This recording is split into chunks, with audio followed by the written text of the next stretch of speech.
Oh, hello, and welcome to Discovering Dataflex. Today, we're going to read files from disk. So let's begin. And I have prepared a function already. And today, we're going to call it a read file. We're going to make it global in our utils as all the other. And we are taking a path to the file, and it returns a string with the entire content of the file.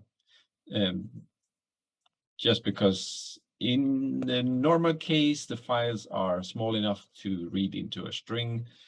If you want to read larger files, you might want to change something to read one line at a time.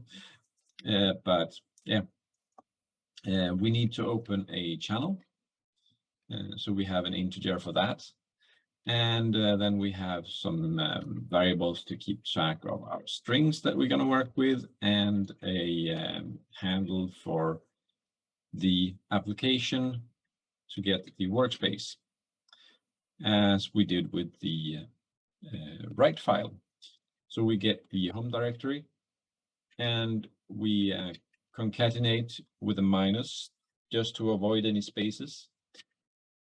The home directory with the file path, so that we got the full directory. Then we check for an available channel, and the channel is used to read and write and do stuff on the computer. So we want to direct that channel to our directory path to our file. And then we use sequence end of file. We check the end of the file to see if we can actually read something from this position that we have directed the input. And as long as we can read and we don't end up at the end of the file, we do a read line on our channel to the buffer. And these are initialized as blank, so the first row we read will only contain the buffer. And then we set the data, and then we change the SCR to a new line, so that every time we read a buffer, we add a new line afterwards. And if we run into the end of file here, we cannot read the data. We should get a message back. What I do now is I just send it back with the data, because sometimes the read file is some backend process and it doesn't really have a user interface. So I just return the error message in the string. There might be other ideas on how to do that. And of course, when we're done, we close the input and return the data. So in our little file management example, I did add this read button. And what that does is it gets the value of the file name to path, so this path here. And then we call get read file s path is text, so that we get the text back.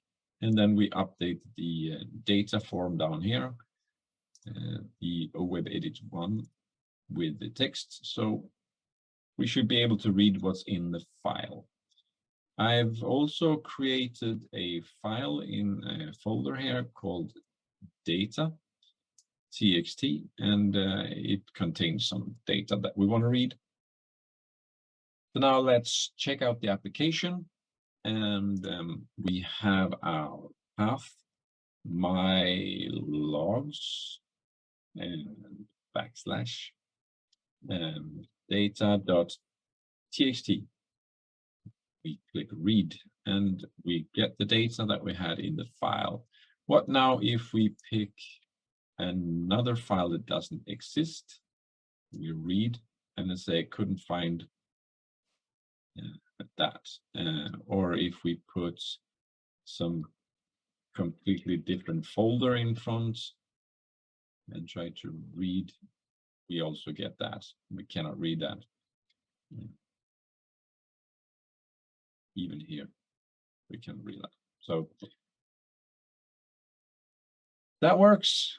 And now we have a small script that reads files. And next week, we are going to use that little script to read a config file. That will be very useful indeed. See you then. Bye-bye.